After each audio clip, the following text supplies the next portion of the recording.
Magandang araw sa inyong lahat. Maligayang pagdating sa aking kwento ngayon. Abangan ang mga kakaibang pangyayari na magpapakilabot sa inyo. Ako man ay may karanasan tungkol sa mga nilalang na ngayon na itinuturing na nasa kwento lamang umiiral. Itago mo na lamang ako sa pangalan Libo.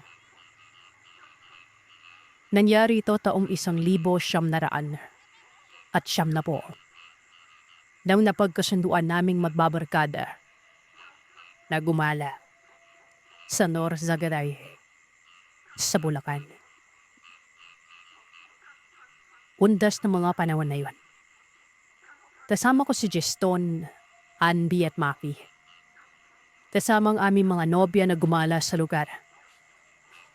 Umalis kami ng madaling araw at muntik pang hindi makasama si Juston gawa ng hindi niya din nakita ang susi ng kanilang motor. Ayaw kasi siyang payagan ng kanyang ina na umalis ng araw na yon. Pero dahil sa katigasan ng ulo, pinilit pa rin naming umalis na.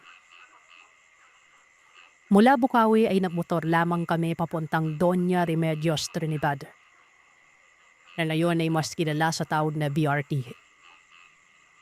Hindi pa ito sikat na lugar ng araw pero dahil sa may kamag-anak kaming nakatira sa lugar na yun, pabalik-balik kami doon. Magandang lugar. Malapad ang napakadinaw na ilog na napapalibutan ng punong kahoy. Maraming malalaking bato na pwedeng upuan. Ug sa panahon nating na yan ay masasabi kong Instagrammable ang lugar at maganda siyang pang weekend getaways. Pero ng mga panahon pa namin, maganda lamang itong pasyalan ng mga magjowang gusto magsolo at magmuni-muni na malayo sa mga tao.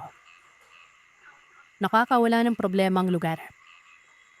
Noong mga panahon na yun, isa ito sa pinakapaborito kong lugar kung kaya't gusto kong ipaipa ito sa nobya ko. Yun ang oras ang biyahe namin papunta sa lugar na yun. Mahirap ang transportasyon. Hindi pa simentado ang mga kalsada at marami pang daanan ng maputik at hirap silang akyapin. Kung kaya't babasa kayo mga kasama namin sa motor. Tanghaling tapat na nang makarating kami sa lugar. Naglatag ng dala naming banib sa gilid ng ilog at doon na nagsimulang maghanda ng aming pananghalian. Masaya kaming kumakain nun. Nang sa may hindi karayuan, may nakita kaming dalawang bata na pila ba may kung anong inumuya sa tubig. Gusto ko sanang lapitan ng mga ito at tanungin kung bakit doon sila kumakain sa tubig na yon. At sa may masukal pa na bagyo ng katubigan pero pinigilan na ako ni Maki. Dahil doon ay hinayaan ko na lamang ang mga ito. Pagkatapos naming kumain, hinilabas na ni Disto ng baon nitong inumin. Masarap uminom dito. Walang maingay. At hindi marami ang tao, kundi kami lang. Ayaw ko pa nga sana mag-inuman kami dahil malayo pang babaybayan namin kung kaya't mahirap ang walasin. Pero hindi na rin ako nakahindi pa ng pinagayan na ako ng mga ito. Nakaramdam kami ng pagkalasing na maubos namin ang inumin. Sandali kaming natulog. Habang ang mga babae ay masaya namang nagkikwentuhan. Habang naglalaro sa tubig noon. 5:00 na ng hapon ang ginising ako ni Belan, ang nobya ko. Dinising na rin sila Juston, Ambi at Maki ng kanilang mga nobya at sinabihan na kailangan na naming lisanin ng lugar.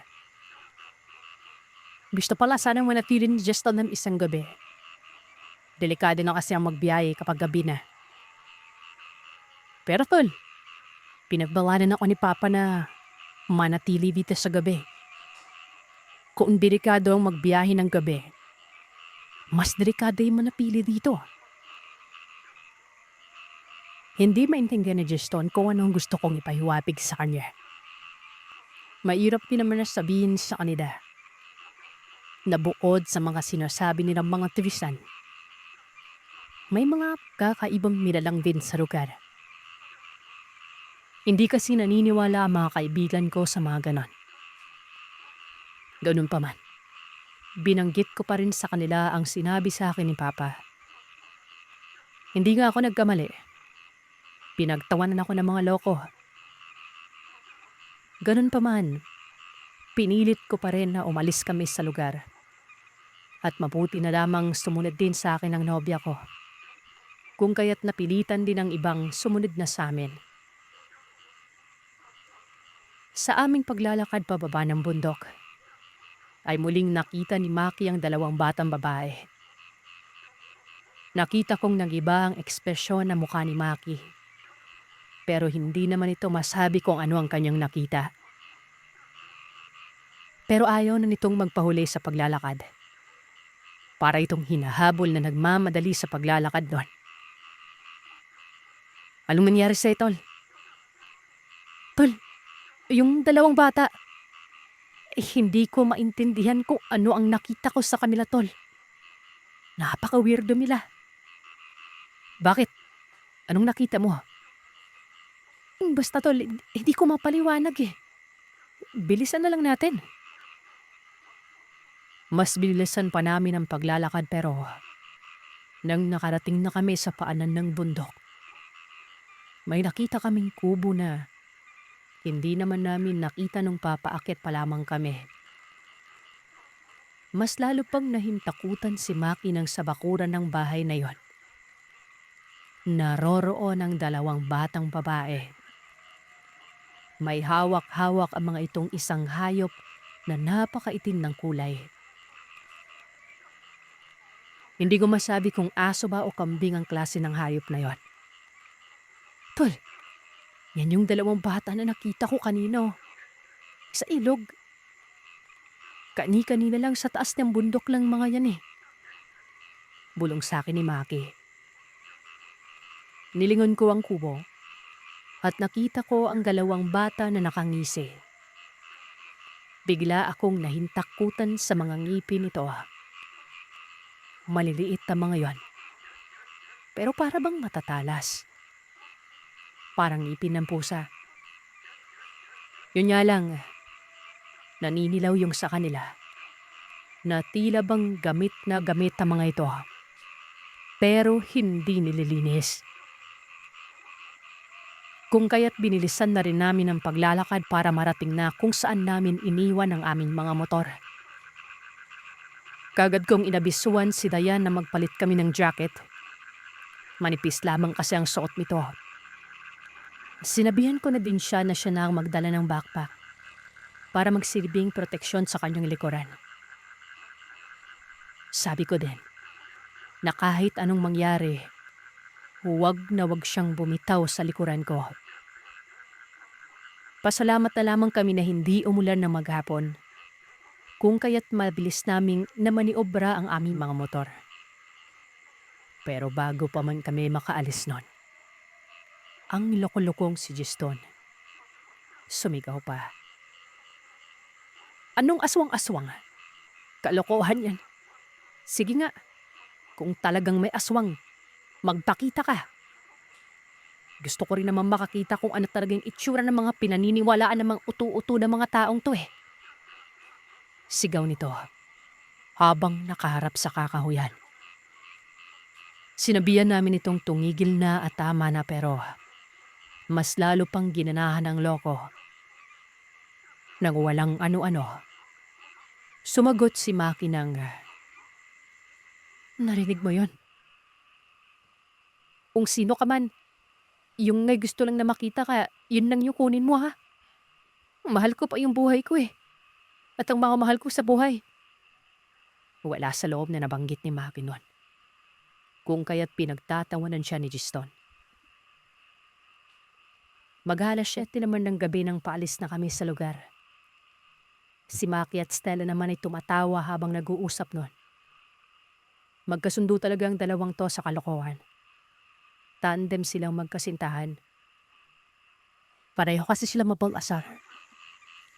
Habang nagmamanewa ng mabagal, panay ang pagpapatinog namin ng busina. Bang nagpapaalam kami sa mga hindi nakikitang bilalang na Dadaan kami. Pero itong si Giston, pira ba nang gigigil yata sa busina ko kaya't minakasan niya ang kanya na alam mo yung parang mag-overtake sa amin lahat. Nang walang ano-ano. Para bang may malakas na hangin ang dumaan. Tas sunod doon ay ang malakas na palahaw ni Stella. Biglang sumagalpak ang motor ni Giston sa isang malaking puno nun. Napahinto kaming lahat para tingnan kung ano nangyari. Kitang-kita namin si Stella, Sir Seth. Hila-hila na ng isang milalaw. Na parang aso o parang kambing doon. Basta, hindi namin maintindihan kung ano ang itsura niya. Natulala kami lahat sa nakita. Hindi namin alam kung babalikan ba namin para iligtas ang garawa o dediretso kami at iwanan na lamang sila. Noong mga oras na yon, umiral sa amin ang takot at kaba sa mga nangyari. Naroroon pa yung pag-iyak ng nobya namin at hinihiling na umalista kami sa lugar. Yun ang pinili namin. Ang umalis sa lugar at dumiretso sa malapit na istasyon ng pulis. Dan makaraping kami doon. Le-report namin ang nangyari. Nakita namin agad tinginan ng 2 pulis na bus. Pumasok sila sa loob ng presinto. At doon ay sinabi sa amin na pang-4 na kaming na-report ng tungkol sa danong pangyayari. Sa loob lamang ng 1 linggo. Pero kapag diyaya naman umano nila mga ito na balikan ng lugar, ayaw namang sumama. Kaya ba, kapag pinunta namin ang lugar, sasama ba kayo? Tanong sa amin ng 2 pulis. Opo, sasama kami sir. Basta yung mga babae namin kasama, maiiwan po dito. At kung maaari sana, ihapig nyo sila sa lugar namin sa Bukawi. Para mapagbigay alam nila sa mga magulang namin kung anong nangyari. Dahil sa sinabi namin na yon, kada't nilagkasan ng operasyon ng kooperatiba ng gabi niyan. Sumama kami ni Matty at Anby. Ayaw pa sana akong payadan ni Bayan. Pero hindi naman ako nagpapigil. Buhay na mga kaibigan natin yung pinag-uusapan natin dito. Uuwi kaming buhay. Huwag ka mag-alala. Kung papakasal pa kayo, diba? Ipalalanin mo na saan naman timayos ang lakad namin to. Kasama namin yung mga pulis kaya asahan mong nasa mabuting kamay kami. Pagbibigay sigurado ko kay Belen. Umiyak man ito pero wala na itong magawa. Kundi ang tumango na lamang. Sumama kami sa pulis pabalik sa lugar. Habang ng mga kababayan naman ay nagkasundo na sa amin na dumiretso ng gabi yun. Mag-alas 11 ng gabi nang bumalik kami sa lugar. Pero tanging ang motor na lamang ni Giston na nakasalampak sa punong kahoy ang aming nabutan. Ang bag niya at bag ni Stella. Silang dalawa ay hindi ba namin nakita pa. Hinarap namin ang kubo na nakita namin kanina pero hindi na namin magilap yon. Nagtataka kaming 3 kung paano yun nangyari. Kaming lahat ang nakakita ng kubo na yun at hindi ako maaaring magkamali. Kahit sina Anby at Maki ay nag-iisip kung saan na napunta ang kubo. Hanap kami ng hanap hanggang sa may maapakan akong tila ba napakalambot na bagay. Lanirawan po ito. Para itong isang umot na kulay puti. Sir, may naapakan akong kumot, sir. Yumapit naman ang isa sa mga pulis. Kinuha ang kumot na napakan ko. Bigla kaming napaduwal. Nang makita namin ang pila parte ng mga laman loob. Hindi namin masabi kung laman loob ba yun ng tao o ng hayop. Naisipan kong magsiga sa lugar. Baka sakaling mahanap namin ang kubo kapag may malawakang sakop ng liwanag. Nagsimula akong apuyan ng talayib. Lumakas ang apoy. Tila ba may humawin mga ulap. At maya-maya pa, sa maniwala man kayo o sa hindi, may natanaw kaming isang maliit na kubo. At yon ay ang kubo na nakita namin habang pababa kami ng bundok. Sir, ayan yung kubo na nakita namin kanina. Napailing naman ang mga pulis dahil kahit sila ay nagtataka kung paanong bigla na lamang nagkaroon ng kubo doon. Samantalang kani-kanina lamang ay wala pa ito. Kahit pa ilang beses na nila itong inilawan ng kanilang flashlight. Hanggang sa walang ano-ano, may narinig kaming huni ng hayop. Tila ba tunog ito ng isang aso, nakasabayan ng pagtunog ng isang kambing. Basta, hindi namin maipaliwanag ang huni na yon. Hanggang sa may dumaan sa harap namin na para bang isang anino. Mabilis ang kasama naming isang pulis. Kabad niya itong hinagisan ng patalim. Tumama ito sa mismong harapan ni Maki. Kasunod nito ay ang pag-iyak ng isang napakaitim na hayop. Sigbin yan, wika ng pulis noon. Huwag niyong galawin, sambit pa niya. Ano sir, sigbin?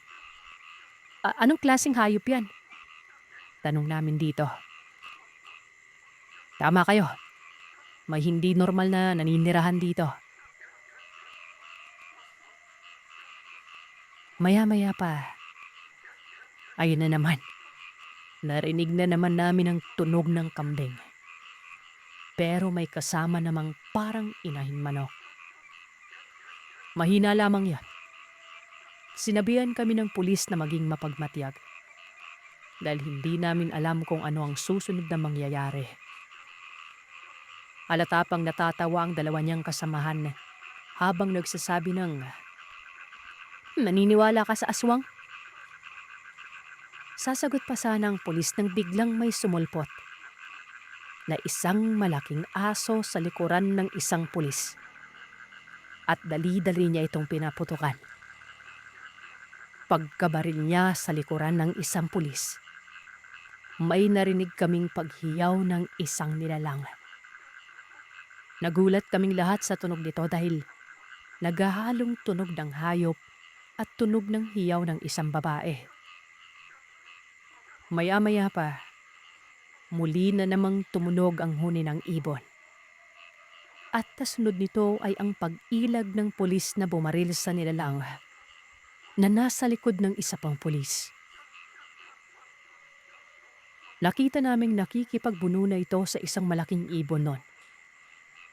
Ang dalawa nitong kasamahan ay tila ba natulala na, kung kaya't kaagad kong kinuha ang patalim na hawak ni Maki. Sinugod ang nilalang hanggang sa maabot ko ang parte ng katawan nito. At walang pagdadalawang isip ko itong sinaksak. Bagya nitong nabitawan ng pulis kung kaya't nagkaroon ito ng pagkakataon na mahampas na ito ng batuta na kanyang dala. Napahiyaw ang nilalang. Kaagad na lumipad palayo. Maya-maya, nagulat na lamang kami nang ang nakatulalang si Andy ay biglang sumigaw at humihingi ng tulong. At nang lingunin namin ito, nakita namin na hinihila na ito lang isang maipin na nilalang. At dahil sa hindi dapat maputukan ito gawa ng baka matamaan si Ann Binot, kinuha ng pulis ang patalim na hawak ko. Binato sa nilalang. Pinamaan ito Sir Seth, kaya napahinto ito sa pagtakbo. Ang mga kasamaan namin ay nakatulala pa rin, kaya napilitang magpaputok ang pulis na kanina pa humaharap sa mga aswang. Sa kanyang pagputok nun, ay ang pagbalik ng ulirap ng kanyang kasamaan. Tulumaning sa tapambali. Wika nito. Kaya mabilis namang gumalaw ang kanyang kasamahan para buhatin si Anby. Ikaw boy, halika tulungan mo ako. Mabilis ko namang kinuha ang bat na nasa likuran ng pator. Sumunod sa pulis. Pinunta namin ang kubo kung saan nakita namin pumasok ang mga nilalang. Pabilapit namin sa kubo na yon ay nagulat ako sa ginawa ng pulis. Bali-bali ito ng dasal. Kasunod nito ay ang bigla ang pagbukas niya ng pintuan ng kubo na yon. Sa orb, nagulantang ako Sir Seth sa nakita. Naroroon ang katawan nila Giston at Stella. Wala ng buhay. Sa kabilang sulok ay nakita namin ng dalawang matanda na binibilaan ang kanilang mga sugat habang sumisigaw na. Wala namang maras na ginawa ang pulis. Pero bumulong na naman ito ng dasal. Kasabay ang pagsabi ng, magpasensyaan tayo. Ginagawa ko lang ang trabaho ko. Kapag hilayaan ko pa kayo makatakas, maraming tao pa mapapahamak sa kamay niyo. Wika ng pulis nun. Bago nito itinaas ang kanyang dalawang kamay. Tuloy-tuloy ito sa pagbibitaw ng mga katagang hindi ko maintindihan. Pero sa bawat katadon yon, kita ko kung paano mamilipit ang dalawang babae na tila ba hindi nila nakayanan ang sakit na nararamdaman. Napapasigaw sila ng malakas. At ang mas napapatakot, sa bawat pagsigaw ng mga ito, ay tila ba may kasabayan silang umiiyak din na mga tunog ng hayop. Bagay na noon ko lamang nakita sa isang pangyayari. Maya-maya pa ay may pila ba mga nilalang na yumukob sa dalawang babae. At maging ang mga ito man ay napapasigaw na rin. Doon ko naisip ang dalawang aso na hawak-hawak ng dalawang bata nung nakita namin. Tinga daw, wala naman kaming batang nakita.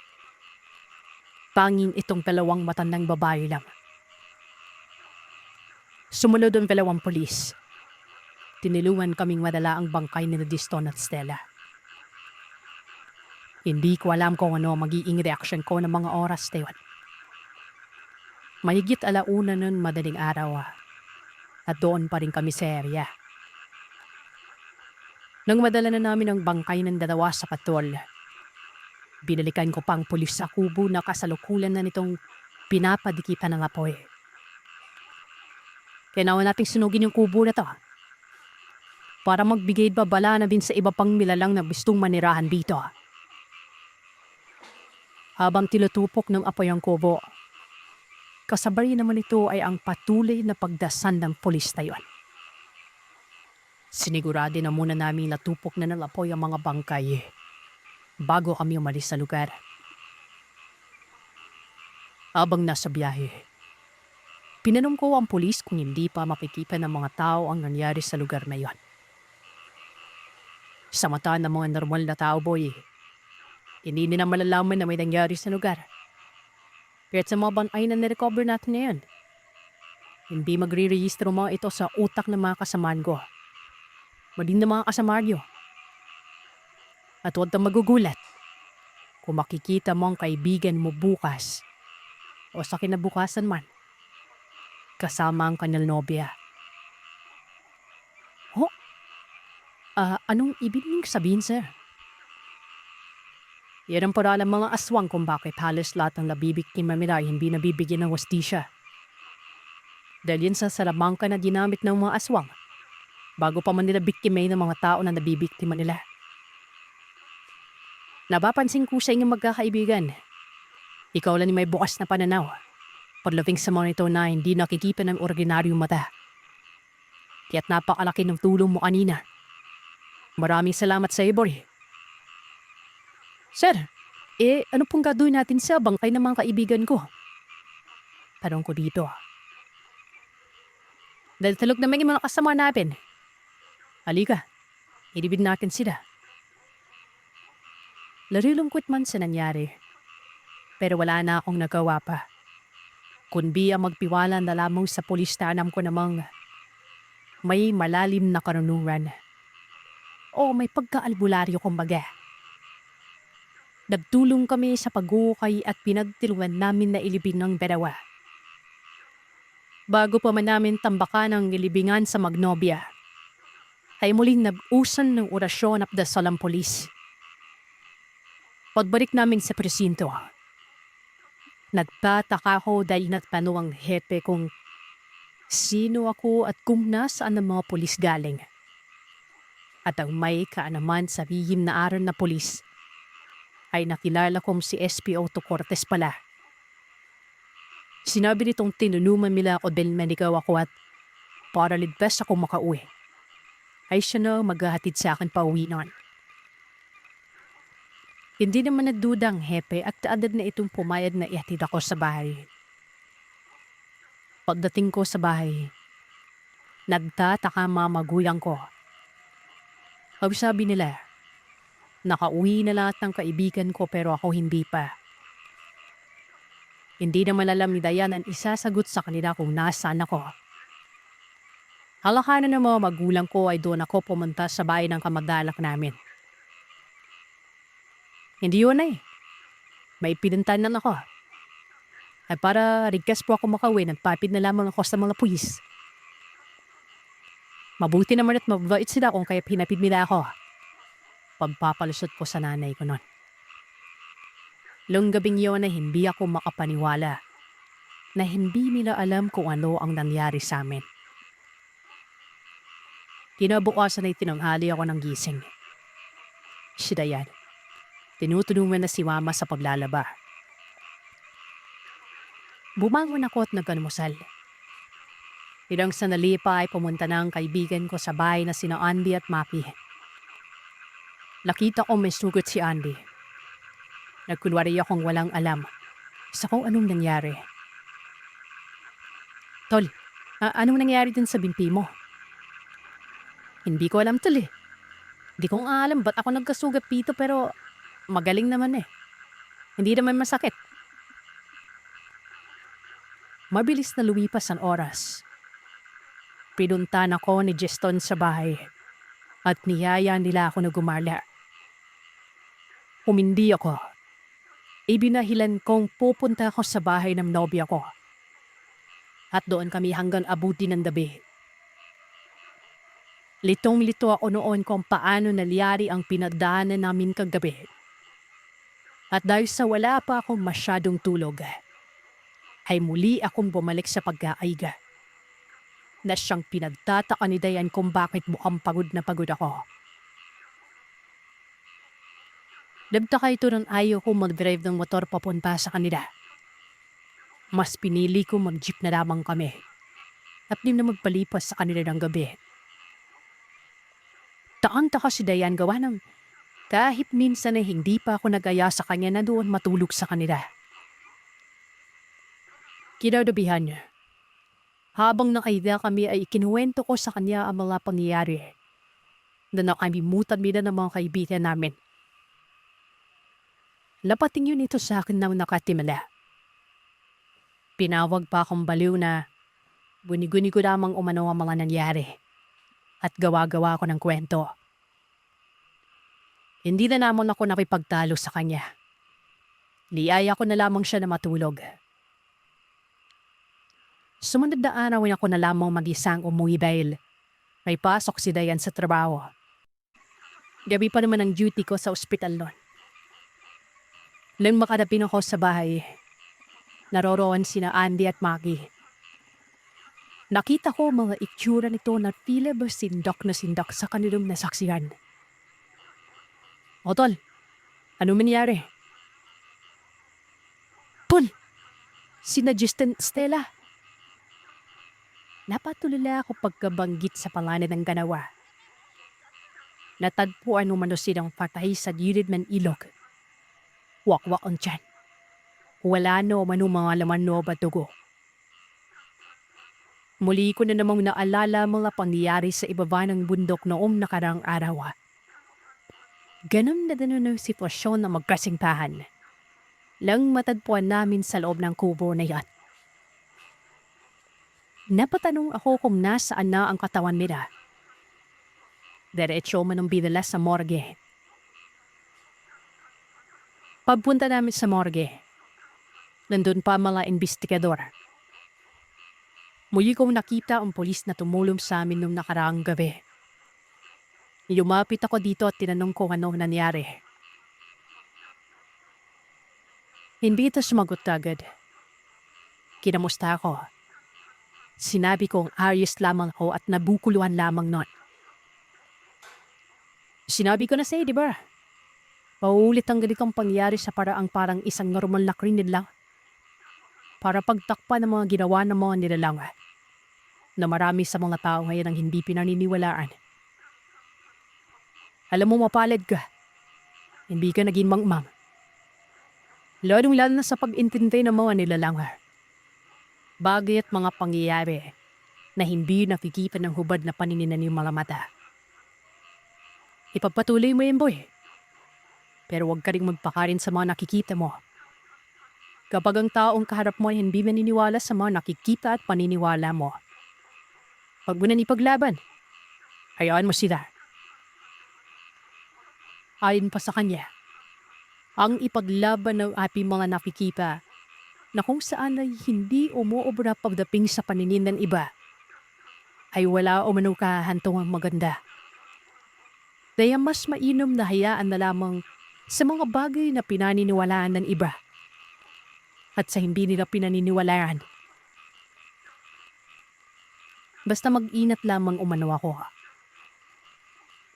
Tumumunda lamang ako bilang pagsang-ayon. Tumulong na lamang kami sa pag-aayos ng paglanamayan kay Juston. Natakot-takot ang paninisi ng mga magulang ni Stella sa magulang ni Juston. Naroroon pa yung nasabihan nila magulang ni Juston na walang kwenta. At hindi magandang pagpapanakti sa anak nito. Na walang ibang inisip kundi ang puro gala lamang kasama ang kanilang anak noon. Siyempre, masakit yan para sa magulang ng aming mga kaibigan. Pero wala naman kaming karapatang makisali sa kanilang gulo. Hanggang pati kami ay binamay na ng ama ni Stella. Wala umano kaming kwentang kaibigan, mga palamunin yung mga magulang at sakit sa lipunan. Doon na umalma si Maki. Sir, hindi kami ang kasama ng anak niyo . Silang dalawa lang umalis. Kung saan man sila pumunta, wala kaming alam doon. Kayo mga magulang, bakit hindi niyo pinigilan yung anak niyo? Bago kayo manisin ng ibang tao, sisihin niyo muna yung sarili niyo. Kung kami na sinasabi yung walang kwenta at sakit sa lipunan, paano pa rin anak niyong suway sa ng galan na magulang kagaya mo? Dire-diretso sagot ni Maki sa ama ni Stella noon. Susuguring na sana ni ko si Mapi para saktan pero hinila na lamang ito ng kanyang asawa na umalis na. Nakatimala ako. Wala masabi. Hindi mawala-wala sa isip ko ang nangyari sa bundok. Para akong nasisiraan ng bait na hindi ko maintindihan. Kinausap ko si Papa. Ipinagtapat ang mga bagay na aming naranasan noong nagpunta kami sa Norzateray. Namangha ako nang alam na ni Papa na posibleng nangyari ang mga yon. Katulad ko, bukas din ang kalaman ni Papa sa mga bagay na hindi ordinaryo. Ginabayan ako nito sa pagharap ng mga bagay na nangyayari noon. Ilang buwan ang lumipas. Nag-apply ako ng 1 linggong pagliban sa trabaho. Dinala ako ni Papa sa lugar niya sa Ziraway, sa may Mindanao. At doon ko nalaman ang tungkol sa aming angkan. Kung bakit meron akong gatong klaseng, alam niyo na, espesyal na kakayahan. Isa akong apo sa tuhod, Sir Seth, ng isang manggagamot doon. Nakakamangha yung lolo ko na yun dahil malapit na mag-90 pero napakatikas pa na akala mo. 60 anyos pa lamang. Sa edad na 24 ay noon lamang ako unang nakaapak sa lugar ng aking nama. Hindi ko lubos sa kalain na kaya panabukas ang aking kamalayan sa mga nilalang na hindi ordinaryo. Dalayan nga, meron akong ganung dugo. Dinala ako ni Papa at ni Lolo sa lugar ng aking lolo sa tuhod. Halos hindi ako makapaniwala ng edad niya ng mga panahon na yun. Mahigit sa 100 taon na. Mapakalinaw pa ng paningin at kilalang kilala nito si Papa. Ipinapilala ito ni Papa sa akin. Nadmana naman ako. Pagkatapos naming magbakasyon, bumalik ako ng Bulacan. Kinuwento ko kay Dayan lahat ang mga natuklasan ko. Kung paano ako nagkaroon ng ganung kakayahan. Alam niyo, Sir Seth, pinagtawanan lamang ako nito at pinawag akong baliwa. Magmula nang mangyari ang karanasan namin na yun sa bundok. Para bang naging maiyop na sa akin ang nobya ko. Ganun din ang mga kaibigan ko na sina Andy at Maki. Hindi nang tagal ay nadiwalay kami ni Bayan. Ang dalawa kong kaibigan ay halos hindi ko na rin maramdaman nun. Ipinagpatuloy ko na lamang ang pagtatrabaho o bilang nurse. Matapos ang 1 taon, nag-resign ako. Hindi ko alam pero para bang magmula nang umapak ako sa lupa ng mga ninuno ko. Parang tinatawag ako pabalik. Bumalik na ako ng Siraway. Doon na ako tumira. At kung anumang dahilan, kung bakit akong bumalik doon. Hindi ko na pwede pang sabihin dito. Ako po si Gabriel.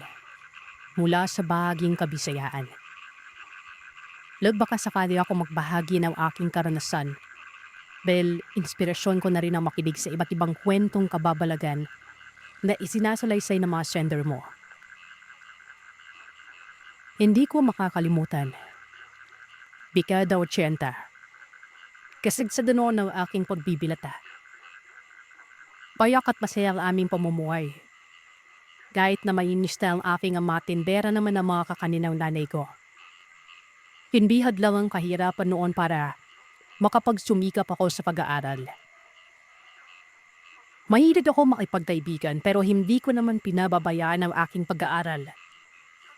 Para sa akin, ang makapagtapos sa pag-aaral ang tanging maipagmamalaki ko sa sarili. Lumawa panahon na yun ay nakita ko ang mga pisikal na pagbabago sa aking tanyuan. Dati-rati ay napakalikin ko. Pero nung umabot na ako sa pagbibiyata ay medyo pumusyaw ang ulay ng aking balat. Lumago na rin ang boses ko noon. Malilig ang ereto na mga kabarkada ko sa mga kakilala nilang kanalagaan. At kung minsan pa nga ay pinipilit pa nila akong manligaw kahit wala akong laukas ng loob na makipagkilala sa mga babae. Sila ang mahilig sa matupendang babae samantalang ako naman ay walang interes sa panlabas na anyo. At hindi ko pa noon nakikita ang sarili ko sa isang relasyon. Isang gabi, niyaya ako ng aking 3 kaibigan na dumalo sa sayawan sa kabilang barangay. Manyabing pistalan. Maraming dayo magagandang kabalagahan. Kaya naman talagang nasasabit sila makahanap na mabibingwit na mga babae. Pinaunlakan ko naman ang mga kaibigan ko pero mahigpit akong binilinan ng mga magulang ko na huwag papaabot ng haping gabi. At kung maaari ay sumakay sa jeep o tricycle na posibleng maaabutan namin sa kalsada. Nag-aalala ang mga magulang ko dahil napakaraming dayuhan sa kabilang barangay. At nababaala sila na maaaring may masamang mangyari. Lalo pat hindi namin kakilala ang ilang mga residente doon. Medyo strikto ang tatay ko samantalang bumangera naman ang nanay ko kaya naman doon na lamang ang takot ko sa kanila. Kaya madalas akong tinutokso ng mga kaibigan ko na madalas akong natatago sa palda ng nanay ko. Paliwanag ko naman sa kanila na lumaki akong masunurin. Kaya hindi ko na lamang sila pinapansin sa tuwing tinutok nila ako noon. Noong makaraping kami sa kabilang barangay at pagkatapos taning makababa sa jeep, ay marami kaming nakasalubong na mga taong hindi pamilyar sa amin ang mga pagmumuka. Hindi pa ako komportable dahil may nakasalubong kaming grupo ng mga kalalakihan na hubad at masasamang tingin sa amin. Inakala lang ni mga lasinggero sila na mukhang mga wala sa sarili.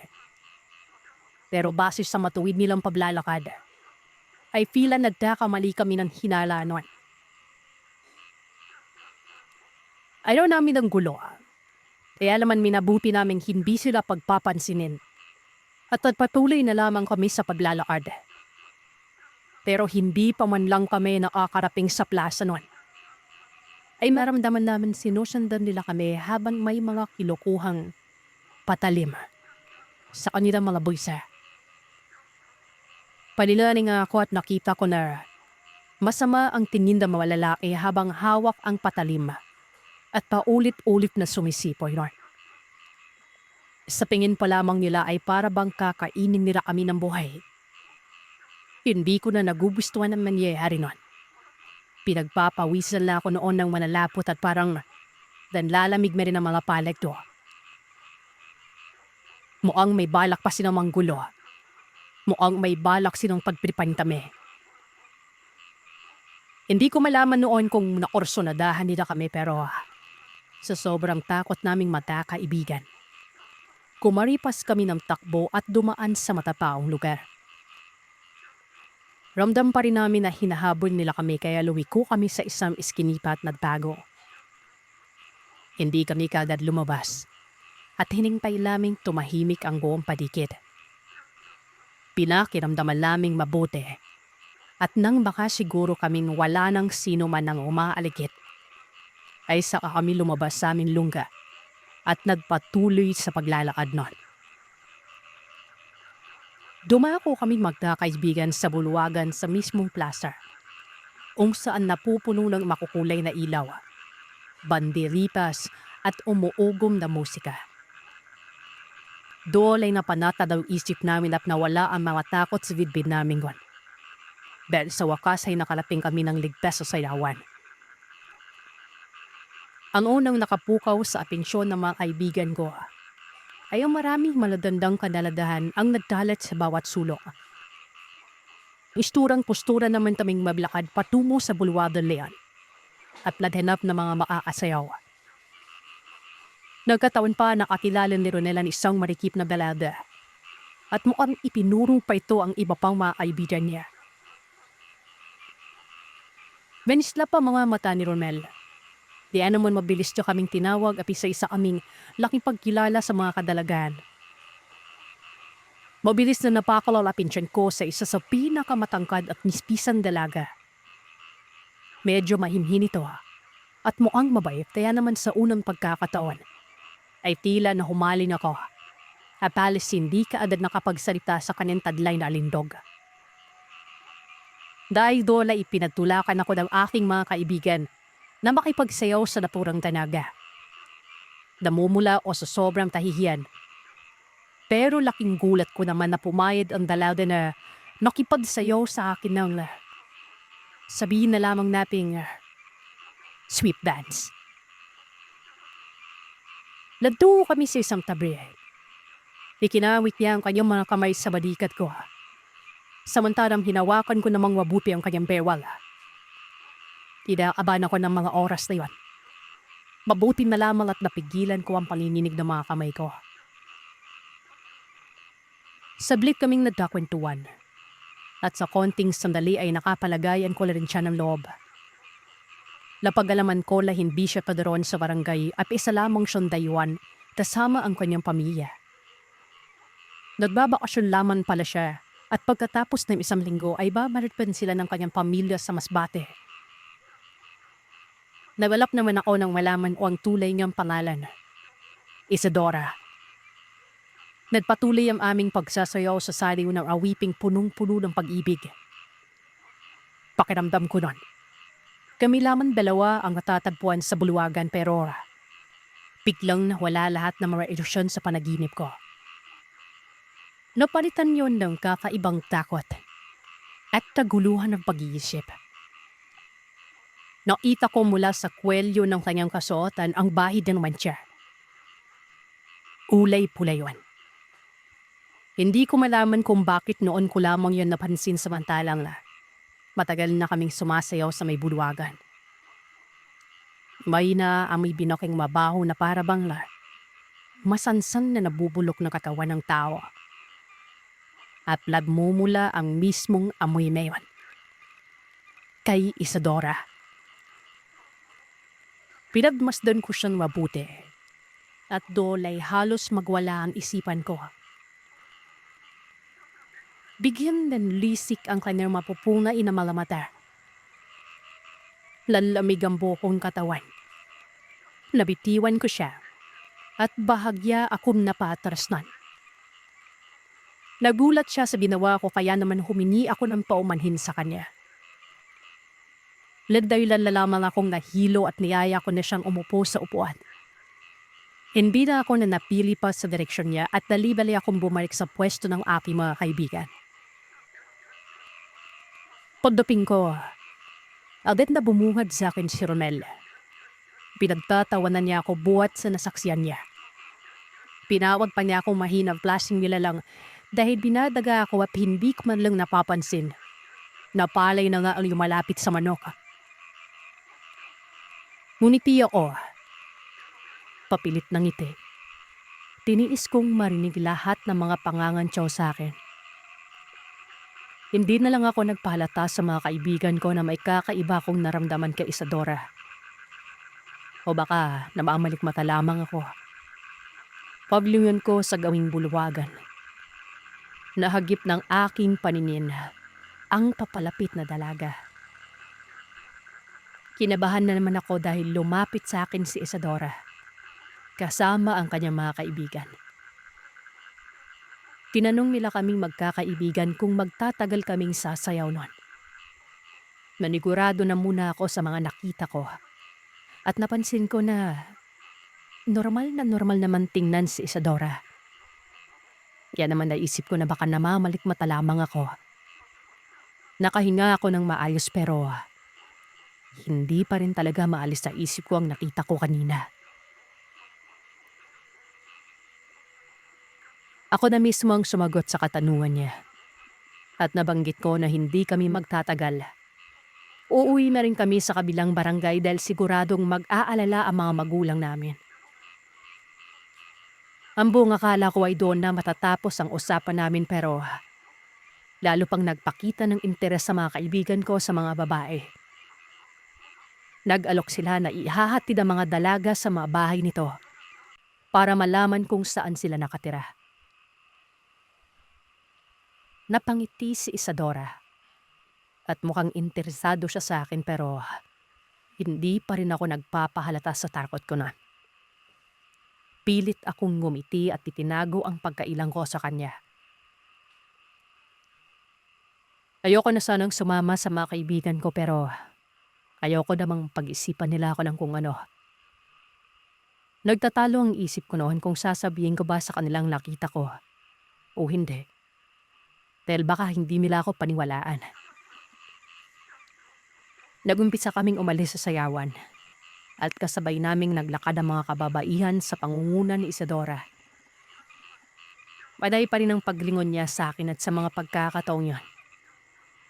Medyo tumatalim na ang bawat sulyap niya na para bang ayaw niyang makawala ako sa paningin niya. Hindi na maganda ang nararamdaman ko. Dumaan kami sa masukal na daan kung saan medyo kukonti na mga daraanan namin mga poste ng ilaw. Kinakabahan na ako noon. Pilit akong sinisigawan ng konsensya ko na tumakbo ng mabilis at magtago dahil lumalalim na ang gabi noon. Para bang sinasabihan ako na wag nang tumuloy. Hindi na ako makatiis. Hanggang sa makarating kami sa isang madilim na bahagi kung saan konting liwanag na lamang ang nasisilaya naming buhat sa kalangitan. Doon na ako nag-umpisang magtanong kay Isadora kung bakit kami dumadaan sa lugar na yon. Paliwanag niya. Ang daang tinatahak namin ang daan patungo sa kanilang bahay pero ewan ko, parang hindi ako naniniwala sa sinabi niya. Walang ano-ano. Biglang huminto sa paglalakad si Isadora kasama ng kanyang mga kaibigan. Tumigil sila nun. Ganun na lamang ang pagtitig sa akin ni Isadora. Hindi pa noon natatagalan. Biglang may bumulagang mga kalalakihan sa aming harapan. Naglalangis ang kanilang mga hubad na katawan. Bumuhaghag ang makakapal nilang mga buhok. Lumapit sila sa mga kababaihan. At ganoon na lamang ang ikinamilog na mga mata namin nun nang kausapin ng isa sa mga lalaking yon, si Isadora.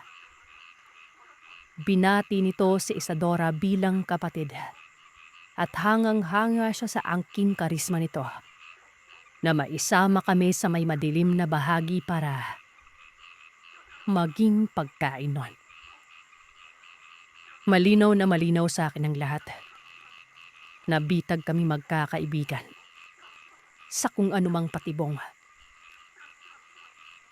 Kapatid ni Isadora ang lider ng mga kalalakihan na nag-abang sa amin sa bungad ng barangay. Binalak naming tumakbo at magtago pero hindi kami nakagawa ng anumang pagtakas dahil pinalibutan nila kami. Unti-unting nagbago ang mga anyo ng mga kababaihan na tulad din ng mga lalaking yon. Ng mga sandaling yon, blankong-blanko na ang isip ko. Parang wala na kaming takas. Wala na kaming ligtas. Kahit saan kami mapalingon, Sir Seth. Ang mababangis nilang anyo ang aming nakikita. Nag-unahan silang tumakbo palapit sa amin. Lalo kaming kinabahan. Pero sa kabutihang palad, biglang may umalingaw-ngaw na putok ng di-kalibreng baril. Naalarma kaming lahat at lahat kami ay napalingon sa paligid nun. Nagpatuloy ang sunod-sunod na putok hanggang sa may tinamaan sa mga humahabol sa amin. Mabilis itong bumagsak sa lupa. At dahil doon ay nagkagulo ang lahat. Galit na umangil ang mga ito at hinahanap ang pinanggagalingan ng putok na yon. Yumuko kami magkakaibigan sa takot na baka matamaan kami ng ligaw na bala. Umatras sa mga nilalang. Binuhat ang tinamaang kasama. Bahagyang lumayo sa aming direksyon hanggang sa may lumitaw sa bahaging kakahuyan. Hindi kami makakilos mula sa aming kinasasadlakan habang pinagmamasdan namin ang isang bulto ng mga taong lumalabas mula sa pinagkublian. Ang iba sa kanila ay may hawak na baril nun. Lalong nanggalaiti ang mga nilalang. Hindi nila magawang makakilos o makaatake man lamang sa lalaki at sa mga tao. Lalo pat nag-uusap ito sa isang malalim at nakakapangilabot na tinig. Nagpakilala ito at tamuntik na ako mahimatay nang malaman ko na si Tio Andoy ang naturang matandang lalaki na yon na may kasamang iba pang kalalakihan. Pinagsisigawan niya mga nilalang na kung hindi kami hahayaang makalabas sa barangay ay siguradong tutuluyan niyang ubusin silang lahat. Pabilis namang tumugon ng mga nilalang. Hinayaan nila kaming makatakbo patungo sa tiyuhin ko. Paglapit ko sa kanya, sinapok niya ako sa ulo bago minura ng makailang beses. Pagkatapos noon ay nagmadali na kaming tumakbo palabas ng madilim na kakahuyan. Pagsapit namin sa maliwanag na daan, kung saan natanaw na namin na may mangilan-ngilang mga tao. Saka nagsabi sa akin ni Tio Andoy kung paano siya nakarating doon. Pinasundan pala ako ng tatay ko dahil wala siyang tiwala na uuwi ako kaagad dahil mahilig sa kasiyahan ng mga kaibigan ko noon. Yan naman nung mapansin ni Tio Andoy na dumaan kami sa may masukal na daan, kinutuban siya na posibleng may kung anong mangyaring hindi maganda sa amin. Kaya naman hindi siya tumigil sa pagsunod sa amin kasama ng ibang mga kalalakihan nun. Hanggang sa malaman niya na tinatambangan na pala kami ng iba pang mga kasabwat ng mga kababaihan. Nagpatuloy ang pagsasalaysay ni Tio Andoy habang pauwi kami noon. Inabot kami ng kulang-kulang 1 oras bago kami nakabalik sa aming barangay. Iniatid pa namin ni Tio Andoy ang mga kaibigan ko bago ako dinala sa aming bahay. Napangaralan pa ako ng tatay ko. Hiyang-hiya ako sa sarili ko noon. Nagpadala ako sa pisikal na kagandahan ng isang babae na hindi ko man lamang napansin kaagad ang masama niyang balak sa amin. Pinagsisihan ko ang nangyari noon. Sinikap naming gumawa ng tama ng mga kaibigan ko. Itinuon na lamang namin ang aming atensyon sa pag-aaral at kapakipakinabang ng mga bagay. Hindi na muna kami nagtangkang manligaw o bumalik sa kabilang barangay tuwing araw ng pista o sumasapit ang araw ng sayawan. Buong akala ko, sa paglipas ng taon, ay hindi ko na mararanasan ang nakakapangilabot na bagay na nangyari noon. Pero hindi pa pala yun natatapos sa unang engkwentro. Nagbakasyon ako sa aming bayan. Nagkasama-sama na naman kaming magkakaibigan. Nahilig kami sa paglalaro ng basketball at napansin ko na rin ang pag-unlad noon ng lugar namin. Hindi na rin katulad noong una na pupuno ng napakaraming hiwaga at kababalagan. Pero may mangilan-ngilan pa rin kwento at usapan. Partikular na sa mga aswang. Isang araw ay nagkayayaan kami magkaibigang magtungo sa kabilang barangay para makipaglaro sa kaibigan ni Ronel. Nung una ay medyo mabigat ang pakiramdam ko at talagang ayoko nang bumalik sa kabilang barangay na yon, pero ipinaliwanag naman sa akin ng mga kaibigan ko na malaki na rin ang ipinagbago ng lugar na yon buhat nang mag-aral kami sa kolehiyo. Ayoko pa sanang maniwala, pero sa dami ng mga sinabi nilang patunay sa akin ay nabilog na naman nilang ulo ko. Katanghalian noon, nagmagtungo kami sa kabilang barangay. Nakipagkilala kami sa kaibigan ni Ronel. Damian ang pangalan nito at kasama pa niya ang kanyang mga kaibigang mahilig ding maglaro ng basketball. Sa hindi ko inaasahang pangyayari, ay nakita ko ang isa nilang kasamaan na mukhang pamilyar sa akin, pero hindi ko maalala kung saan ko siya nakita. Hindi ko na hinalukay yun sa memorya ko at nagumpisa na kami maglaro. Tumagal ng ilang oras ang aming pakikipaglaro ng basketball hanggang sa sumapit ang huling round at ang kupunan namin ang nanalo. Napiko ng isa sa kanila at hindi matanggap ang pagkatalo, kaya naman inumbayan niya ng suntok sa mukha ang kaibigan ko na yon. Hindi kami nagpatalo ng kaibigan ko. Ginantian pa niya ng suntok ang lalaki hanggang sa kamuntik nang magkaroon ng rambulan. Hindi ko inaasahang ang tagpong yon, lalo pat nang mapansin ko na kasabay ng pagtatakip silim. Bigla na lamang parang may umiba sa anyo ng isa sa mga binatang kalaro namin. Tila ba humaba at tumulis ang kanyang mga ipin. Inawat ni Damian ang mga kasamahan niya. Pinakiusapan na hayaan na kaming makaalis ng barangay. Doon ko napatunayan na tao si Damian. Pero ang mga kalaro naming iba nun, hindi. Hindi siya pinakinggan ng mga ito at lalo pa nila kaming tinapunan ng mga nanlilisik nila mga mata. Noon ko lamang din napagtanto at nakilala ang isa sa mga kabinataan.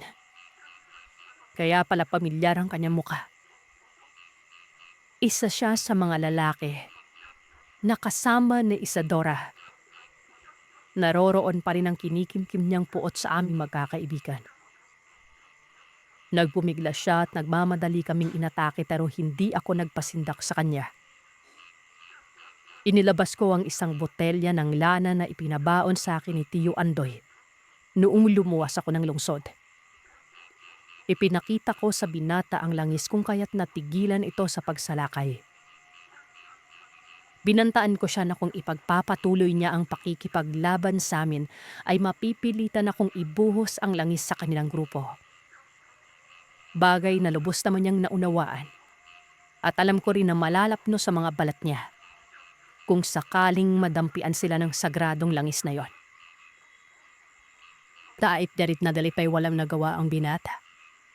Hindi sumang-ayon at makiisa sa padapras, alam-alang sa kanilang kaligtasan. Bagya siyang umatras, at kasunod doon ay nagpasalamat si Damian. Yumingon si Damian na tumingin ng pawad sa amin pero pinayuhan may na kaming umalis sa barangay bago pa magbago ang isip ng kanyang mga kasama noon. Agad naman kaming nagmamadaling nagtumos sa paradahan ng sasakyan. At walang pagdadalon isip na sumakay at bumiyahe pabalik sa aming barangay. Yun ang huli namin na din engkwentro sa mga yon. Bago pa kami muling naghiwa-hiwalay ng landas, noong sumapit na muli ang pasukan sa kolehiyo. Itinalao namin sa aming sarili na hindi na kami magtutungo sa kabilang barangay.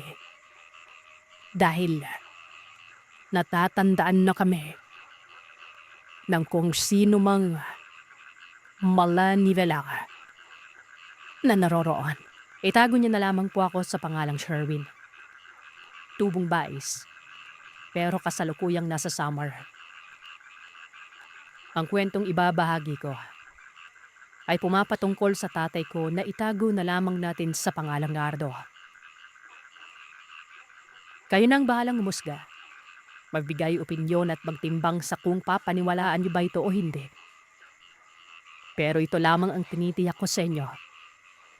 May bagay na napunta o naipasa sa akin. Kung kaya't masasabi kong totoo ang lahat ng ito.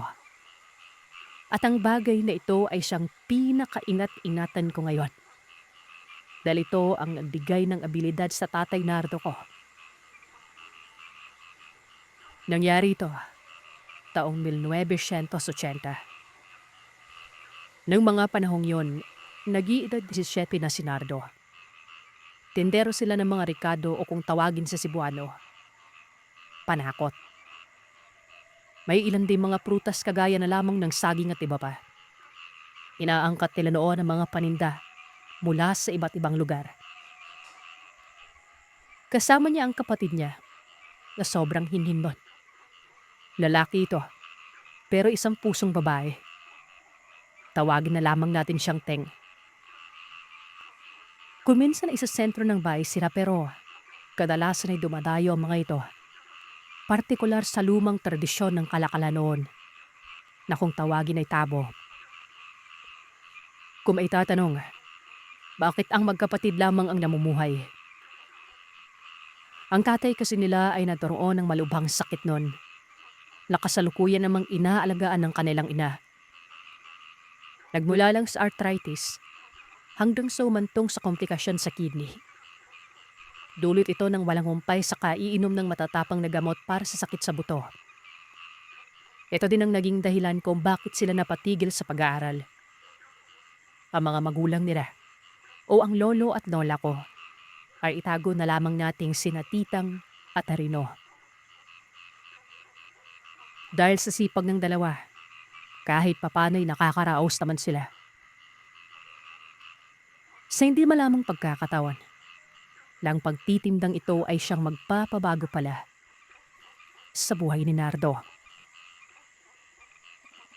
Isang araw, habang nagtitinda sila noon sa bukirang Mabinay, may matanda umano na pumunta sa kanilang tindahan. Pasipat-sipat lamang ito na wari ba may hinahanap. Ilang saglit pa, nangangalaykay na ito sa kanilang panda. Yung tipong namimili ng mga preskong Ricardo. Kaagad namang tumayo si Nardo. Inilapit niyang isa sa mga sisidlan.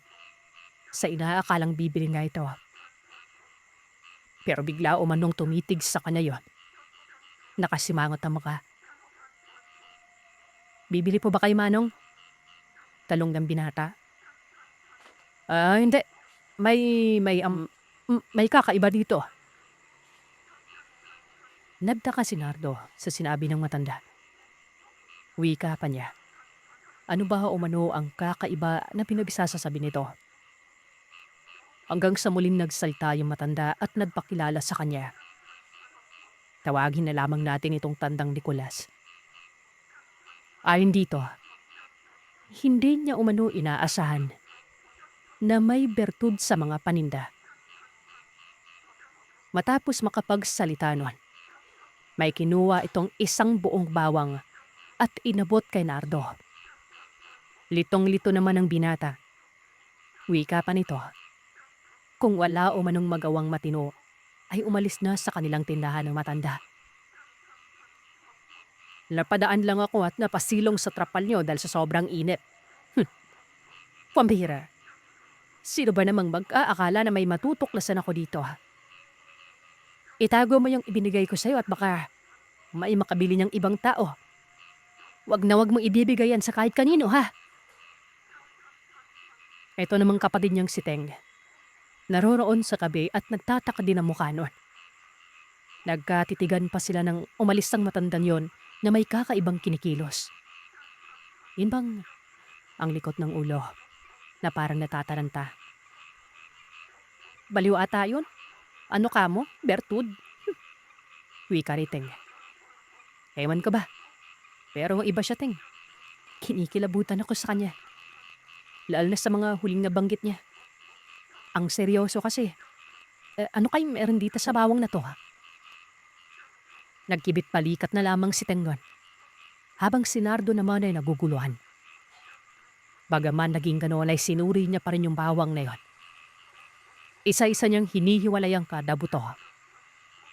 Hanggang sa may napansin siyang nakaipit sa gitna. Nagtaka si Nardo gawa ng wala namang bawang na may nakaipit sa gitna. Patulis nito at nang kunin niya sa loob, para bang bato. Balot pa ito ng kagaya ng nakabalot sa isang buto ng bawang. At pagbuklat niya, sobrang kinis at kumikinang sa kaputian. Napapailing siya noon at naisip na baka totoo ang mga sinasabi ng matandang yon.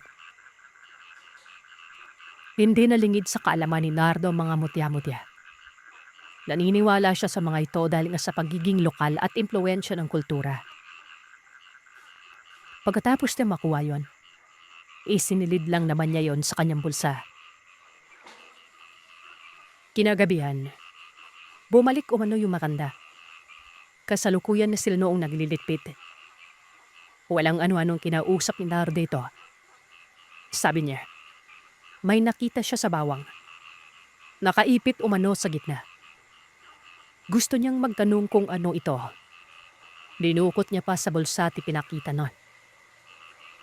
Nakaniti si tandang Nicolas habang nakatitig sa bagay na nasa palad ng binata. Mutya ng bawang. Itago mo at ingatan. Magagamit mo yan sa lahat ng mga bagay. Pwede kang manggamot. Pero may mga hindi lang kaaya-ayang mangyayari, ha? Asahan mo na ito. Malakas yung mutya na yan. Oh, teka, parang ang gulo niya naman po. Mutya to. Paano nyo nalaman? Sa kabila ng katanungan yon ay hindi na kumibo pang matanda. Umalis na kada dito. Kinabukasan, habang naghahanda para sa pag-uwi, nagtanong-tanong itong si Nardo sa mga lumad na taga roon sa Mabinay. Kung may nakakakilala ba umano sa matandang nagngangalang Nicolas. Marami din siyang napagtanungan noon. Hanggang sa may isang matandang babae na tila patungong simbahan dahil sa kasuotan. Sinabi nitong si Nicolas umano ay isang manggagamot. Taga-Kabangkalan umano yon. Nakilala niya si Nicolas na magkasakit ang kanyang anak matagal na panahon na. Bigla na lamang umanong may dumalaw sa kanilang bahay at nagpakilalang isang manggagamot. Takang-taka nga sila noon dahil wala naman silang napagsabihan na magtawag ng manggagamot. Katunayan, hindi din nila naisip na magpatingin sa lokal dahil hindi sila naniniwala sa albularyo. Pero himala umano at napagaling ang anak niya. At doon ay mabilis din namang umalis ang matandang manggagamot na yon. Basta, nagpakilala lamang daw ito sa pangalan at sa kung saan nakatira. Nababagabag si Nardo. Lumalabas kasing isang misteryosong tao itong matandang ito. Dahil sa sunod-sunod ng sumpong ng kanyang ama sa sakit nito, pinili nilang umuwi muna. Naiisip kasi noon ni Nardo na baka mamatay na ang kanilang tatay Arino. Nakaratay na ito. Sobrang payat. At ang lalaki ng mga tuhod na waribay nang lilimahid na ito sa maga. Paulit-ulit nila itong dinadala sa doktor. Napayuhan na sila noon na ilang porsyento na lamang ng kidneyang gumagana. Maaaring humantong umano ito sa pagkamatay kapag hindi na dialysis noon. Paulit-ulit din itong ginagamot ng isang albularyo sa kanilang lugar. At nang muling bisitahan ng albularyo ang padre de pamilya, napatitig daw ito kay Nardo. Maliit lang ang bahay nila. Karaniwang tirahan na makikita sa probinsya. Isang palapag na pahapa. May biranda ipinutambakan naman ng sako-sakong paninda. Nasalukuyam na sa biranda si Nardo kasama ang kanyang kapatid. Ang albularyo naman na itago na lamang natin sa pangalang Mang Kiko. Sa loob, may pinagkakaabanan ito sa harapan ng nakaratay na padre de pamilya. Luwapit naman sa kalitong si Mang Kiko. Ipas sa mukha na parabang nagpakata. Labadyat ng tanguyon ang ibig sabihin ay sumunod siya dito. Laglakad ito palabas ng bahay hanggang sa nakaraping sa may bakuran. Sumunod si Nardo. Nagtanong ito sa kung ano bang nangyari. Di ba, ikaw ang palanay na anak at minsan ang umuuwi? Manggadamot ka ba dong? Doon na naman pagtataka ni Nardo. Naguguluhan siya sa sarili kung bakit yun ang sinabi sa kanin ni Mang Kiko. Oh, hindi yun. Paano naman ako magiging manggadamot? Tindero po ako ng mga panakot. Ako yung humahali sa tatay ko. Pati nga yung kapatid ko nagtindan na rin eh. Ay naman kay Mang Kiko. Hindi siya maaaring magkamali sa kanyang nararamdaman. Alam niya manggagamot naman o sinara di loon at ramdam na ramdam na ito. Mari namang itinatanggi ng binatayat. Paulit-ulit yung sinasabihang hindi siya manggagamot. Ano po bang nararamdaman mo? Bakit po ba sinasabi niyo manggagamot ako? May bertud ka. Litaw na litaw ang presensya kaya mabilis kita na nakilaves. May baday ka bang inililihim? Matapos makapagsalita ni Mang Kiko, dito pa lang niya naisip ang baday na nakuha niya. Na lagi niya namang dala-dalalon. Nilagay nito sa maliit pasisidang pela at nasa kanyang buwisa. Dinukot niya yun. Ipinakita kay Mang Kiko. Kitang-kita umano sa mukha ng albularyo ang panlalaki ng mga mata nito. Lalo na nang ilabas na ni Nardo ang laman na nasisidlang yun. Ito pa, may alam ako sa mutya pero hindi po ako masyadong naniniwala dito eh. Sa pagkakaalam ko kasi, mahirap naman kunin ng isang mutya, di ba? Pero ito, nasa parindalam namin. Kung wala ka alam sa mutya, papanang na pa sa kamay mo itong tagpalakas-lakas na bertud. Ito yung lehitiming gamit ng isang albularyo. Kaya pala ang lakas ng presensya mo. Naku, mag-iingat na Lordor. Wala ka bang alam na mga orasyon? Teka, mabalikan kong amuna ang tanong ko. Paano mo nalaman isang mutya ito? Paano mo ito napasa amari? Dito na ipinaniwanag ni Narde na may pumunta sa agilang tindahan noon sa Mabinay. Kinalaytay ang malabawang at kinuha ang isa noon. Inabot sa kanya ito at sinabing bertudo man ang bawang na yun. Sumulpot man po yung matanda niya eh. Tapos bumalik ka gabi. Umalis din naman. May mga itatanong sana ako pero hindi sinagot. Tumalikod ba lang? Sino matanda yan? Nakilala mo ba? Lambag ipinirarado ang pangalan ng matandang niyan. Gulat na gulat si Mang Kiko. Ano? Ano amo? Si Tandang Nicolas. Siya ba? Paano nangyari pa matagal na siyang patay Isa yan sa mga manggagamot dati na sobrang galing. Ayon sa patay ko yan Marami niyo malapit sa kanyang kapwa albularyo at nais man paturo ng kaalaman. Organikong manggagamot yon. Hindi masyadong gumagamit ng mga orasyon. Paano pong patay? Nakausap ko pala Kada kabang kalam daw Baka ibang Nicolas na lang po yung kinatukoy niyo. Napatingin si Mang Kiko sa malayo. Nakakunot ang loo na napata sobrang lalim ng iniisip Lord.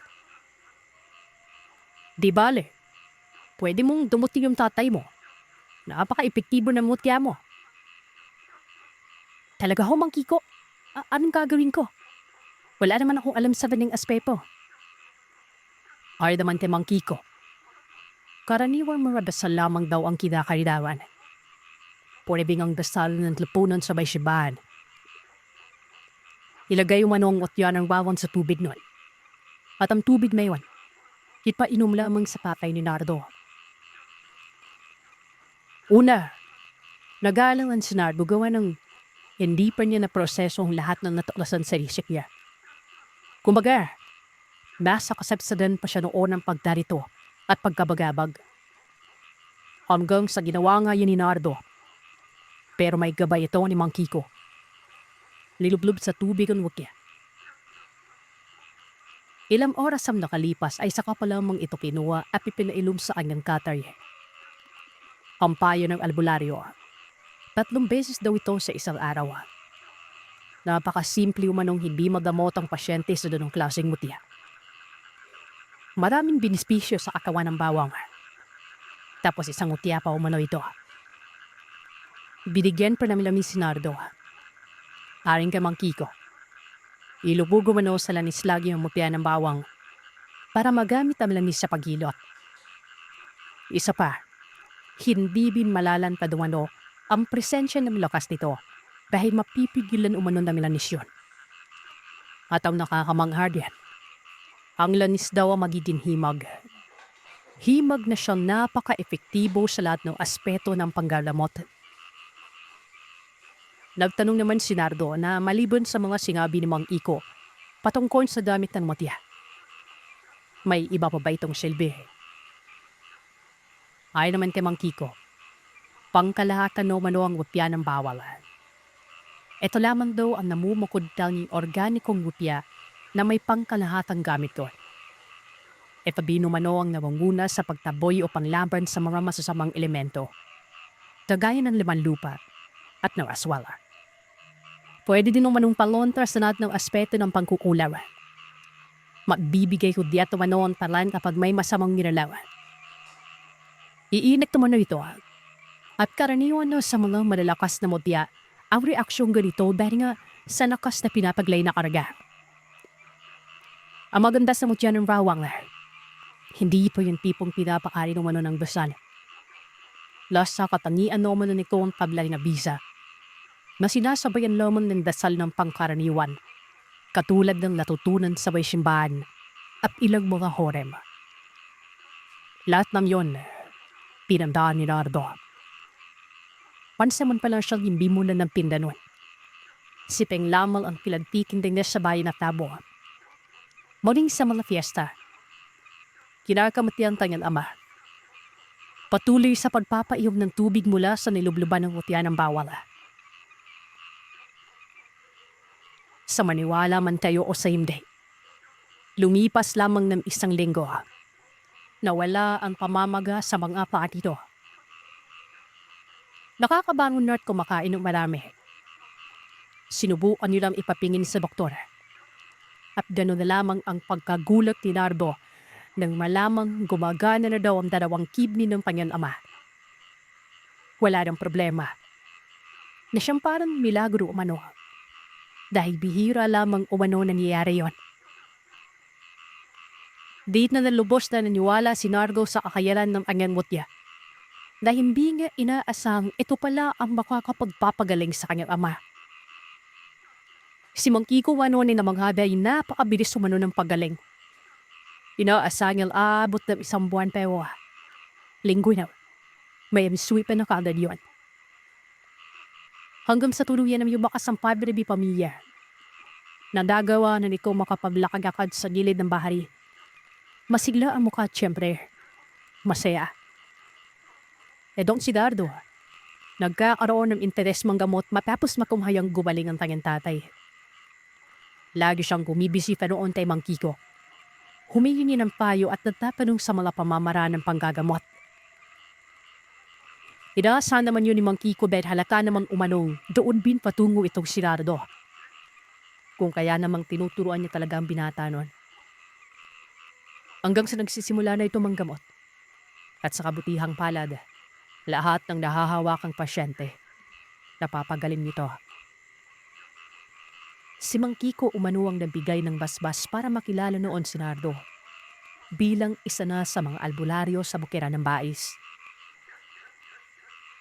Sa kabila ng lahat, hindi nagbigay ng mahabang oras dito ang binata. Mas timbang sa kanya mamuhay noon para tumulong sa kanyang pamilya. Kahit paman gumaling na ang kanilang ama. Hindi ito naging dahilan para bumalik na sa trabaho. Pagkos, inako talaga ni Nardo ang responsibilidad dahil medyo may edad na rin ang kanyang ama noon. Kung saan nakakarating sila Nardo kasama si Teng. May mga pagkakataong nanggagamot ang binata. Lalo na noong minsang nagkaroon ng piyesta sa lugar ng Manhuyod at naninda sila noon. Hindi na kaila sa mga probinsyano na may mga dumadayong mga manggagamot, lalo na kapag piyestahan. Ito yung nagsisisigaw gamit ang mikropono na may ini-endorso mga herbal na gamot. Kuminsan pa, may mga ginagawa ang mga ito para makatawag pansin ng mga tao. Kagaya na lamang ng paglalabas ng isang ahas sa isang kahon at kung ano-ano pa.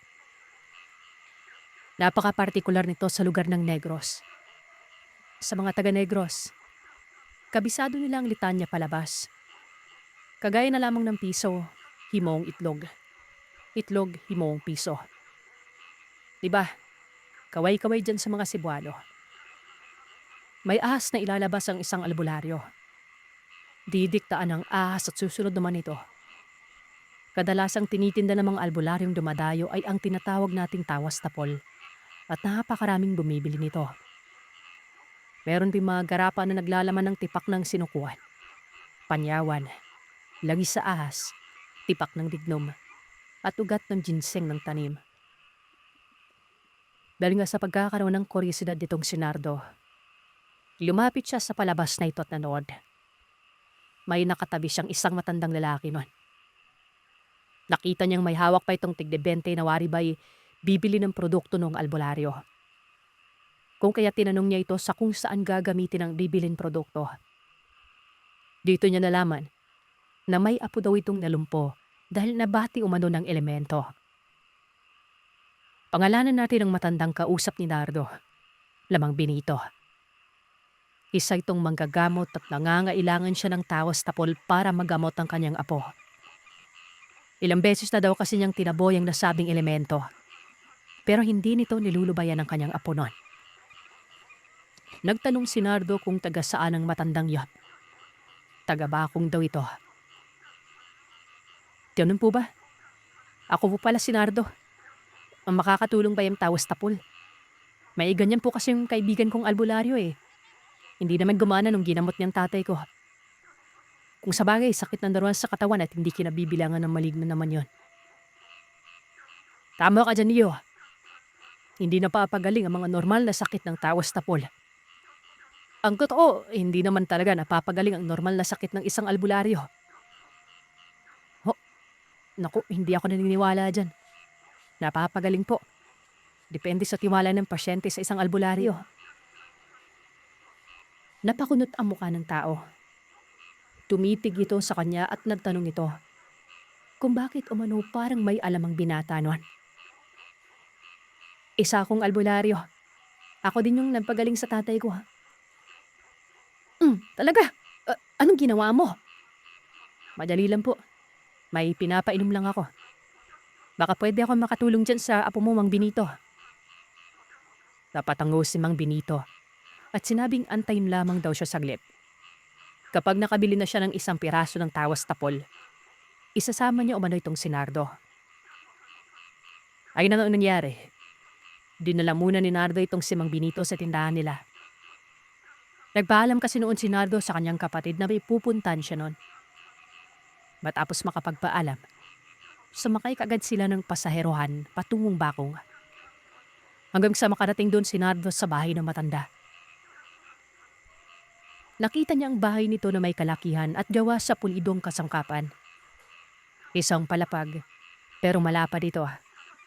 Maganda ang lugar gawa ng nasa ibabaw talaga ng bundok. At kitang-kita ang ibaba ng pangpang ay dagat na. Nakita ni Nardo ang apo ni Mang Benito. Nakaduyan pa ito sa may likod ng bahay at halata talagang may sakit. Nang buhatin ito ng matanda, nakita ni Nardo noon na nakabaluktot ang isang paa ng bata. Naroroon din ang mga magulang nito na habang nakatitig sa kanya. Tila ba nagtataka? Ipinakilala naman si Nardo ni Mang Benito sa pamilya at sinabing tutulong daw ito. Magandang hapon po sa inyo. Mang Benito, paano niyo nalaman na maligno po yung apo niyo? Tanong ni Nardo na siyang nagpakunot sa mukha ni Mang Benito. Ang sabi nito, bakit umano ng tanong si Nardo? Wala ba kuno itong alam sa pagtatawas? Albularyo ka ba talaga, Dong? Baguhan pa kasi ako, Mang Benito. Pero sinisigurado ko sa inyo na mabisa po pamamaraan ko.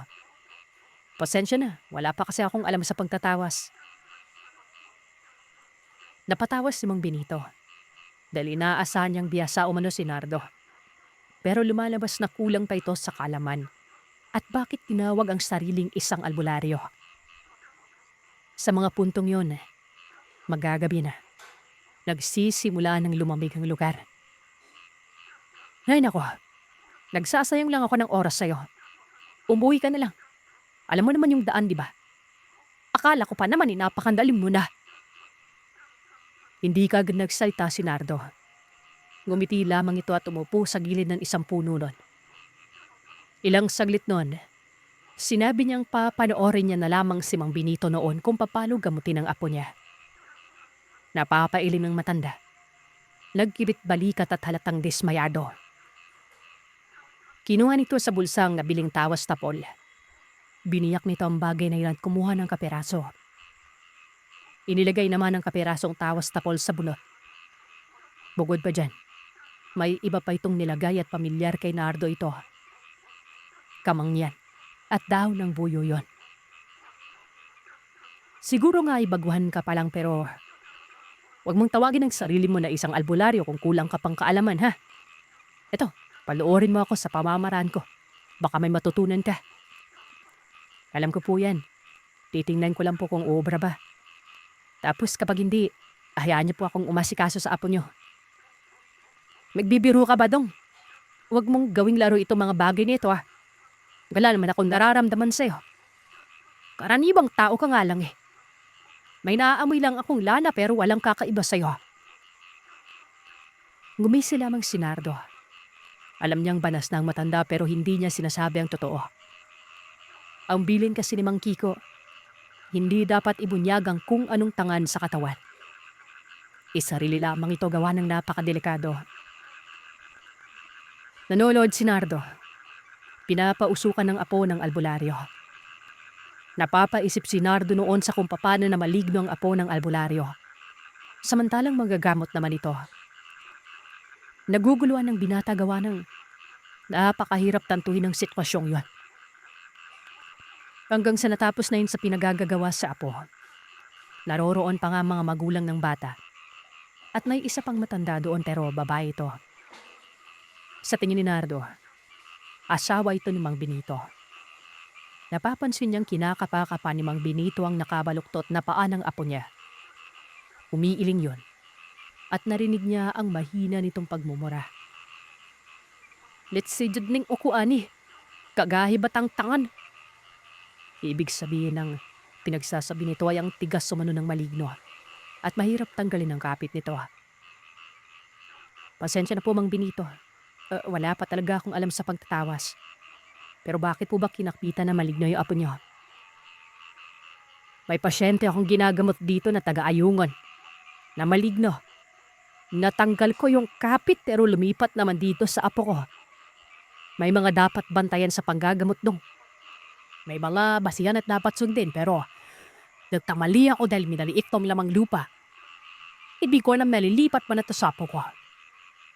May mga 2 buwan na rin nakalipas yan. Ay ano, tuturuan kita ng pagtapawas. Sino ba yung maestro mo? Si Mang Kiko po, padabukira ng bais. Ang hirik na naman kasi yung tuturo niya sa akin na ilang mga panggagamot gamit yung organiko. Hindi pa partikular sa akin yung mga bate, kulam at yung ano-alupan mga connection sa mga elemento. Hindi po kasi ako napapasubok din eh. Pero tining ko, tayo kong pagilinin yung apo yun. Tumayo si Nardo nun. Kinakapa-kapa niya ang paa ng bata. Pawala na natin ang bartong nito sa palalan ninyo. Payat, maputla. Ang aliwang paa ang nakabaluktot na parang may poyo yon. Habang kinakapa-kapa umanuli na rin ang bata. Biglang umilit ang garapan na pinagyan ng mutya ng bawal. Damang-dama nito sa buwisa. Tasabay naman ng pamyayaring yon. Napatipig sa kanetong si Mang Benito. Yung pipong pagkatipig nito. Para bang gulat na gulat. Napapa-even tapos nagwika ng mga katagangar. Ang lakas mo pala! Anong klaseng talan meron ka? Hindi naman ito sa ripas si Nardo. Pero aminado siyang nagtataka talaga siya kung bakit uminit ang garapa. Hindi pa niya pinapakay naman ito. Alam niyang naramdaman ni Mang Benito ang mutya. At siguro ay dahil sa pag-init nun. Pero nakakatiyak siyang hindi nakikidatis ng albularyo ang kung anong bagay meron siya. Ang naiisip noon ni Nardo na maligno nga ang bata. Ulang beses ay may ganong reaksyon ang mutya ng bawal. Pero alam niyang hindi pang karaniwan ito. Maaring totoo ang mga sinasabi ni Mang Kiko na pangkalahatang proteksyon at magbibigay hudyat ito sa kanya sa oras na may masamang dinalala. Ngayon pa lang ako nakaramdam muli ng isang lihipi mong manggagamot. Yung albularyong may kadlay na abilidad na hindi makikita sa iba. Alam mo ba yun, Dom? Isa kang lihiti mong albularyo pero bakit kulang ka sa karumuman? Yun di ko din po alam ang Benito. Tsaka pasensya na, hindi ko po pwedeng sabihin kung anong pinataran ko. Maaari ko bang makahiminit isang basing tubig?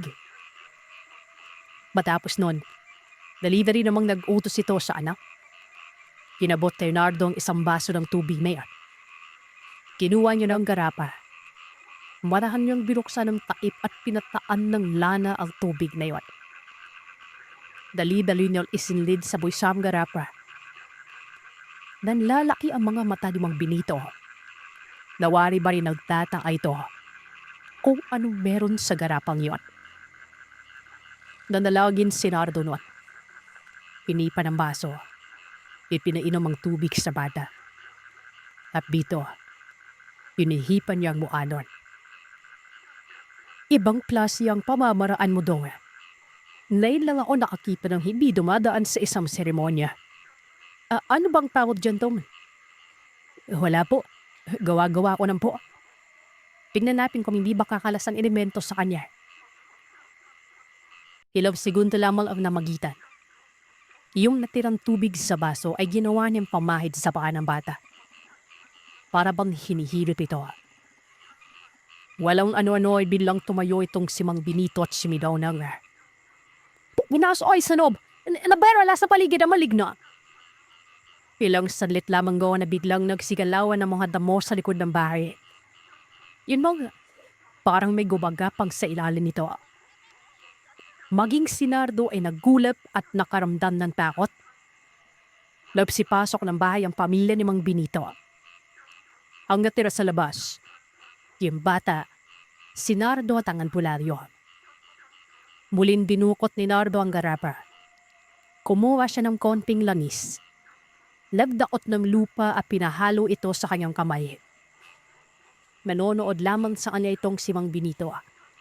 Hanggang sa sinabuyan ng lupa ni Nardo ang damuhan. Dahilan para mawala yung pagalaw at nadaskas na yon.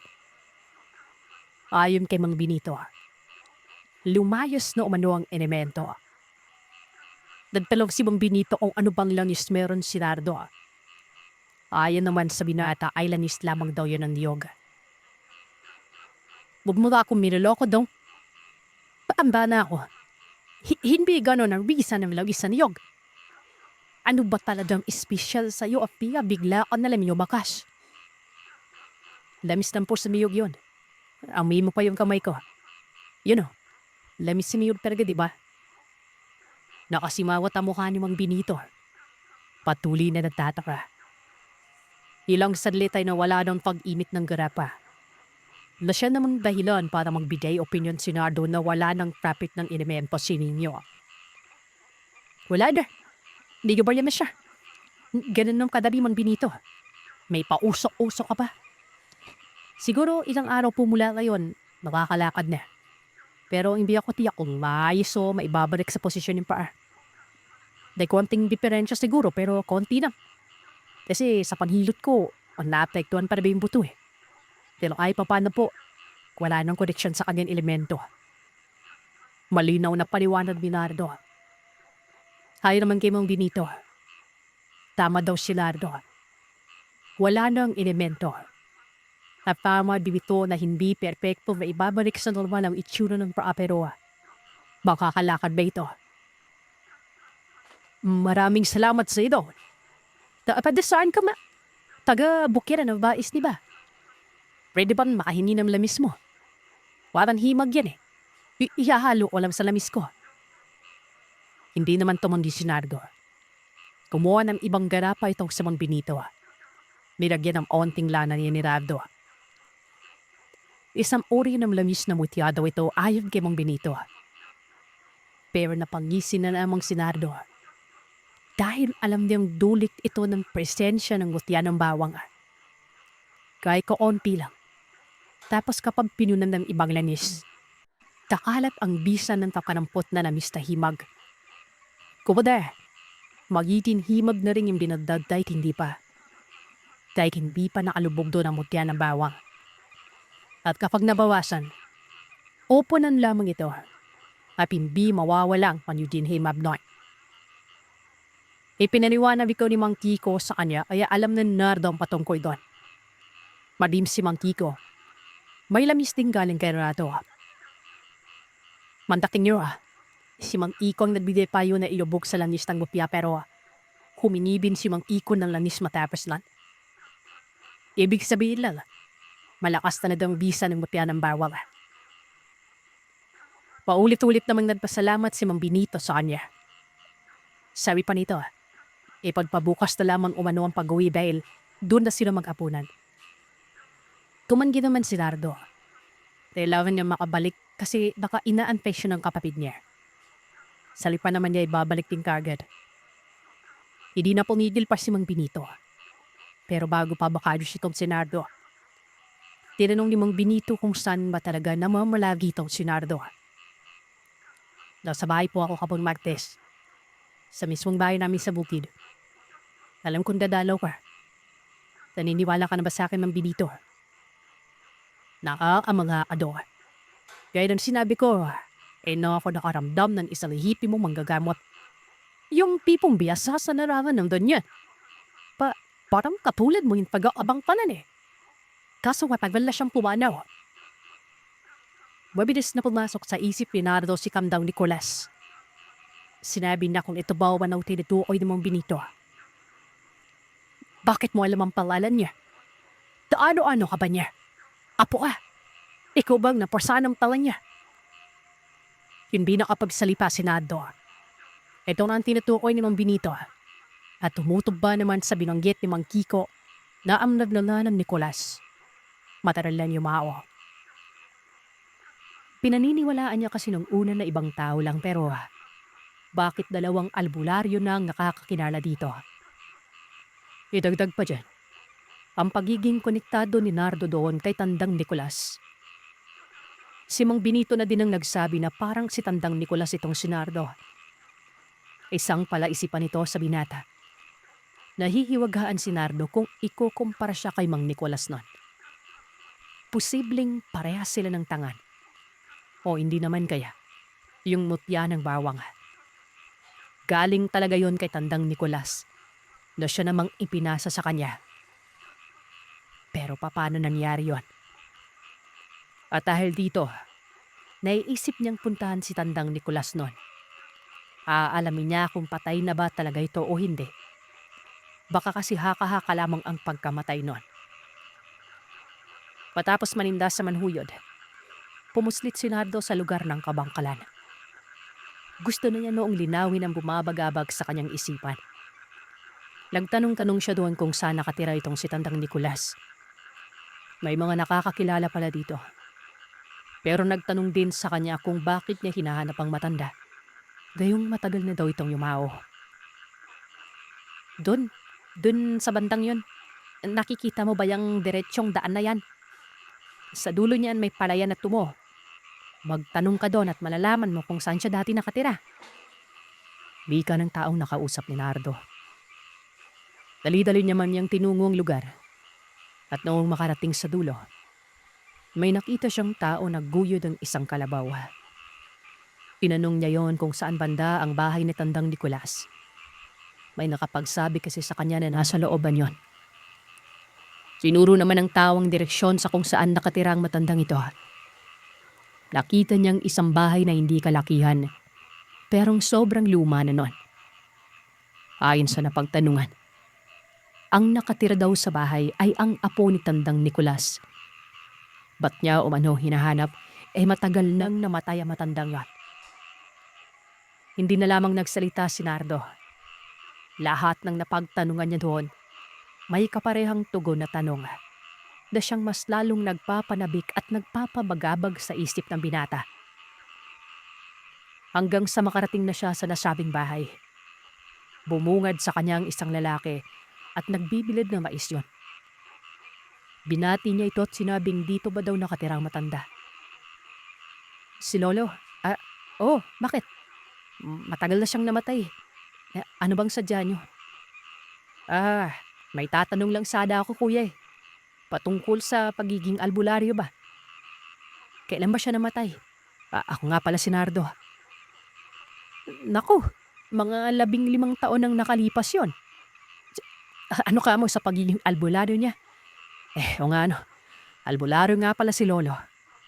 Pero wala kasing sumunod sa kanya. Si tatay sana kaso naunang namatay ang tatay ko sa kanya. Hindi naman pwedeng ako kasi nga mali pa ako nun. Halika, pasok ka sa loob. Nagpakilalang lalaking ito pero itago na lamang nating Elmer. Sa pagkakatansya ni Nardo ay nasa 20 mahigit na ito. May kasama ito sa bahay na tila ba asawa niya. Naglalabas sa malilikuran at may bata pang katabi. Pinaupo si Nardo sa may sala. Ginala niya ang kanyang paningin sa kabuang postura ng loob ng bahay. Hanggang sa may napansin siyang larawan. Lumang larawan ito. Ganoon na lamang ang gulat ni Nardo. Kasi ang nasa loob ng larawang yan, walang iba kung hindi si Tandang Nicolas. Nagtayuan ang lahat ng balahibo niya sa katawan na para bang nabuhusan ng malamig na tubig ang binata. Hindi niya man napansin noon na tinatawag na pala siya ni Elmer at tinatanong kung gusto ba nito ng kape. Ilapitan siya pinapik saka palang nagkaulirat si Nardo. Tinuro niyang larawan at nagwika ng, siya nga, pero bakit? Kamakailan nang nakita ko siya. Hindi ako maaaring magkamali. Siya nga yun. Si Lola nakita mo? Paano? Matagal na siyang patay. Sabat ni Elmer noon. Nilinaw at giniit ni Nardo na talagang nakita niya ito sa lugar na mabinay. Pumunta siya sa tindahan namin tapos Yung isa sa mga bawang na tinda, kinuha niya, inabot sa akin. Naglalaman daw yun ng bertud. Yung gabi, nagkita ulit kami pero umalis din kaagad eh. Bakit siya nagpakita? Elmer, may ibibigay siya sa akin eh. Isang mutya yun na laman niya ng bawang eh. May kutob ako na hindi talaga galing yun sa tinda namin. Galing mismo sa kanya na para bang pinasa niya. Nakakabaliw naman. Makailan lang kasi tapos ngayon, matagal na pala siyang patay. Talaga ba? Saan ba banda mo siya nakita? Malapit sa simbahan? Sa may malaking puno ng akasya? Napatulala si Nardo. Parang may kung anong nalalaman nitong si Elmer. Tama o man ayon, sa may akasya. Nawindang siya sa natuklasan niya. Pero mas nawindang si Nardo sa isiniwalat ni Elmer doon. Ayon dito, 15 taon na umanong nakalipas, pinambangan ng kanyang lolo. Pinagtulungan ito ng hindi kilalang mga tao. Sinaksak, dahilan naman sa pagkamatay nito. Doon mismo nangyari ito sa kung saan nagtinda si Leonardo noon. Kung nagpakita ito at may ibinigay, siguro ay nais lang ito na ipasa ang kanyang legasiya na hindi na ipasa sa sariling pamilya. Tama daw si Nardo. Mutya ng bawang ang meron ng lolo niya noon. Hindi kagad nakapagsalita si Nardo. Naroroon pa rin ang panginilabot at sobrang pagkabagabag. Para na umano siyang mababaliw sa kakaisip na kung ganun pala, multo yung nagbigay sa kanya ng bertud. Parang tama itong si Elber. Maaaring nagnais lamang yun na maipasa ang abilidad sa ibang tao at siyang napili nito. Ayon sa kwento ng tiyo ko Nardo, ang naging dahilan na sa pagkamatay ay yung tangan din. Nung makuha ng labi ng lolo, wala na dun. Inakala nga nila noon na nakuha ng ibang tao pero nang malaman ko ngayon na nasa sayo yun, baka nilunok ng lolo yung mutya ng bawang para hindi maagaw. O hindi naman kaya nilagay niya sa kung saan dahil alam niya na siguro na may banta sa buhay niya. Napapailim na lamang si Nardo. Ipinakita niya ang garapan na naglalaman ng mutya ng bawang. Sinabi niyang hindi dapat sa kanya ibigay ito kung hindi sa sariling pamilya. Ibabalik ko na lang. Hindi sa akin to. Para to sa inyo, Elmer. Nakakapangilabot. Namangha ako. Inabot ni Nardo ang garapa. Pero umiling sa Elmer. Sinabi nitong mabait daw si Nardo kaya ito ang pinili. Huwag daw ibalik sa kanila kung ipinagtatiwala ito sa kanya. Bigyan na lang ng respeto dahil ito naman ang kagustuhan ng kanyang lolo. Kahit papano, natuwa ito sa natuklasan kay Nardo. Marami kasing nanghihinayang noon sa kung anong abilidad ng lolo niya. Hindi man lamang daw ito naipasa dahil napakagaling umanong manggamot. Gayon, napasa kamay na pala ito ni Nardo at kusa talagang binigay ng kanyang lolo. Nagpapasalamat si Elmer dahil parang muli umanom na buhay ang lolo niyang si Nicolas. Pero dapat tumano ay mag-ingat si Nardo dahil baka matulad daw sa kanyang lolo noon na pinatay para makuha lamang ang mutya. Tumango naman si Nardo. Napaghandaan niya na umano ito at may gumagabay naman sa kanya na isa ding albularyo. Hindi nagtagal si Nardo doon. Umalis din ito matapos ng kustrapang yon. Naging sapat na sa binata ang lahat.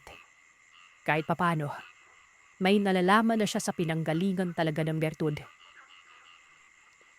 Ginamit ito ni Nardo sa panggagamot. Pero hindi talaga literal. Kumbaga, tinitimbang niya ang sitwasyon.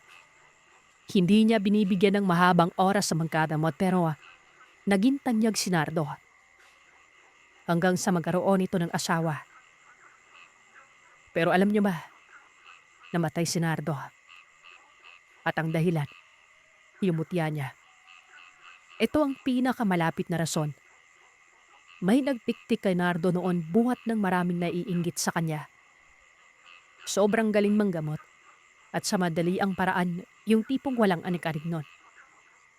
Pero May silang na ako nun.